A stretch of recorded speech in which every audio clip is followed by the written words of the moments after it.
So right out of college, I accepted a position at a great company, a great bank. And what happened was that 2 weeks later, I got another offer. And it was an offer at a Fortune 500, international massive company. And most importantly, it was a position abroad, which was my dream. And so here's what happens. My manager in the first company, the first offer, had already, it was a great company as well. Like, one of the top banks. Actually, it was a top bank. And this manager had already, introduced me to the whole team, took me to the office, set up my desk, my computer, my phone, everything was ready, asked me to choose from the best desks. And he was so excited. Now, here's what the issue was. I really wanted that other job, the second offer. But I had already committed, already signed the contract for the first job because the second job didn't come out until after the deadline for the first job. And so what happened, I was feeling super guilty, right? Like I wanted to take the second job, but I didn't want to let the first manager down, right? I didn't want to let this is right out of college, I didn't want to burn the bridges between that employer and that boss with my school. Like, I didn't want to impact other students in the future who, for some reason might not get recruited from anymore because I upset that guy, like the boss. And maybe that boss was going to tell other people in the company. And like, I felt like I was being very selfish, very inconsiderate. And I also thought it was going to be like a huge, huge, massive disappointment, right? For everyone. Not only that, I knew that if I took the second offer, like, I would totally burn the bridges of the first one. And for me as well, that career was basically over in an excellent company, right? And maybe even in the entire banking system, but how people are well connected with each other. Now, not only that, but my dad had very strong opinions about me taking that first offer. Like, he's all like, oh, you committed to it, you got to go for it, right? And he also thought it was a good job. I think he sided as well with the hiring manager in a way. And because, sure, it's a little bit tough for them as well, right? I mean, they already spent some social capital to get things arranged and get me in. Plus, there's the reputation element for them as well. Now, I never, ever disobeyed my boss. Like, I always was that kind of person who would listen and do anything that he said. And here I am, exiting college. It's almost like, looking for my freedom, seeking my freedom and my independence, like in the borderline of that independence where I'm going to get my first salary, but still dependent on my parents, and still, I owe them a lot. And so it was a very confused moment because I wanted to kind of obey him. At the same time, I didn't. Like, I really, at some point, I did something that I never did before with my dad at that moment. Because he was really pushing me. Like, when he wants something, he'll push. And what I did was I was so upset and so nervous that at one point when he was talking about me having to take on the first offer, I did what I never did before. I cursed. I said, "It's my effing life." And it became a family joke because I had never, ever said that. And I never said it again. That was only that one time in my life. And he stood back, as like he was a little bit shocked with that, response. But I said that out of anger, and I was crying at the same time when I said it because, that's how I felt. That's how I felt. So it was a mix of anger and fear and sadness. I don't even know how to explain it. Like, it doesn't sound normal, but if you're like if you're that kind of person who really wants to make sure that everybody's happy with what you're doing, it can be hard. It can be hard to break that, right? That bond when you're in a conflict between your interests and somebody else's interests. But my heart and my dreams were in that second offer. Like, that was exactly what I wanted. Like, that international big brand, getting me out of the country, getting me to explore the world. That is all I wanted.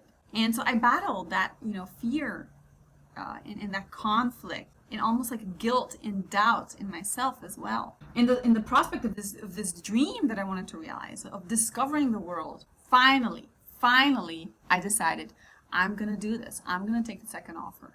because that is deeply what I desire inside.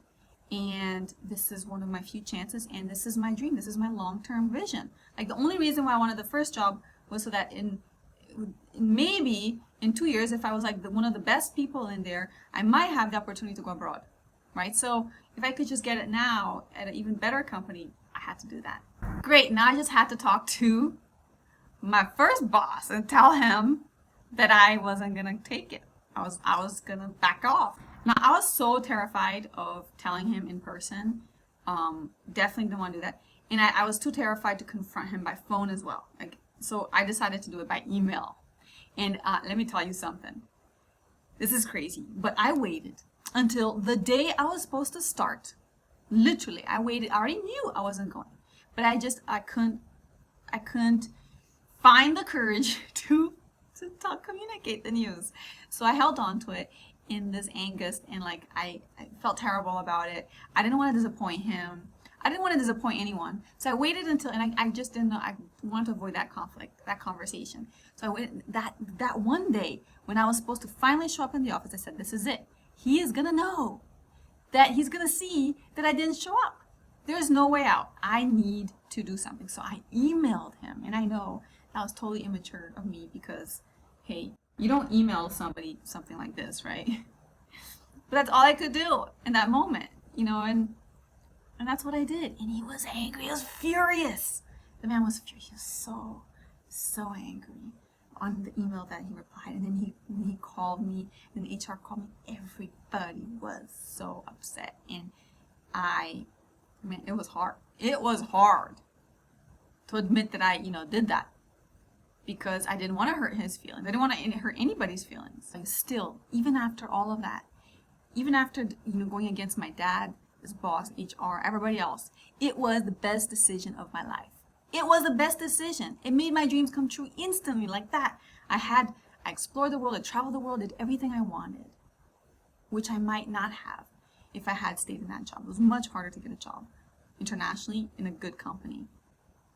And I don't regret a bit. I don't regret it a bit, my decision. Now, what I do regret is the way I handled the communication in the situation. It was my right to decide what was best for me. But I communicated poorly. I waited until the last minute.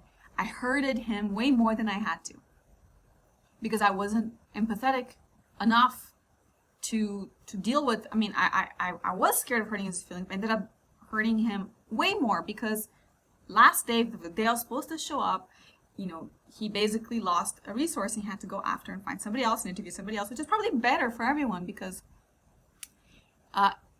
if I were working there, I wouldn't be as happy. I might have been looking for something outside of it, while whoever took the job was probably somebody who really wanted the job. So it was probably at the end better for everyone. But I communicated poorly, and I burned those bridges, and it didn't have to be that way. Now, I realize that it's not my responsibility. At the time, it was really hard to notice this, but his feelings about the situation was not my responsibility, right? My responsibility was towards my future and being loyal to myself, right? Now, ideally, I should have communicated that in a better way. And about my dad, well, it makes no difference to him, really. He doesn't even remember this anymore. So, did it impact? For me, it's been on my mind forever, because it changed my life. For him, it's not even a consideration anymore. When you put things into perspective, you realize that sometimes you just need to do what's right for you, and you need to advocate for yourself. And you need to let go a little bit and remind yourself that in many circumstances, other people's feelings is not your responsibility. And here's another thing I realized way later, in that moment, I realized it, but then I had to really work on it. I'm entitled to change my mind. I'm entitled to change my mind. I decided to take another offer. That's okay. The offer came later. It was so much better for me. I'm entitled to change my mind. Now, I'm entitled to also assume the consequences for that change, but that's just part of the game. That's just part of how it is. I burned the bridges. Maybe I'll never get a job with, I could never get a job with those guys again. I took the consequences, but I also took the positive consequences of the decision of doing what was right for me. So what's the lesson? What are the lessons from this story? First, own your future, own your life, own your happiness, own your career. You have to advocate on your behalf, even if everybody else, is not going to support you in that. You got to know what's best for you. Second, and only you can know what's best for you. Second, don't take responsibility for other people's feelings, because it's their feelings. It's their, interpretation of what's going on. It's their pain. It's not yours. Third, you're entitled to change your mind. You can change your mind. Remember that. You don't have if you're committed to something and then you change your mind, yeah, you're gonna have to deal with the consequences, but it's your right to change your mind. And fourth and final, it's all about how you deal with the situation, how you deal with communicating bad news, how you deal with the conflict, more so than the actual message. Now, fifth, even if you mess it up, you're still better off doing what's right for you, what has a long-term positive impact in your life.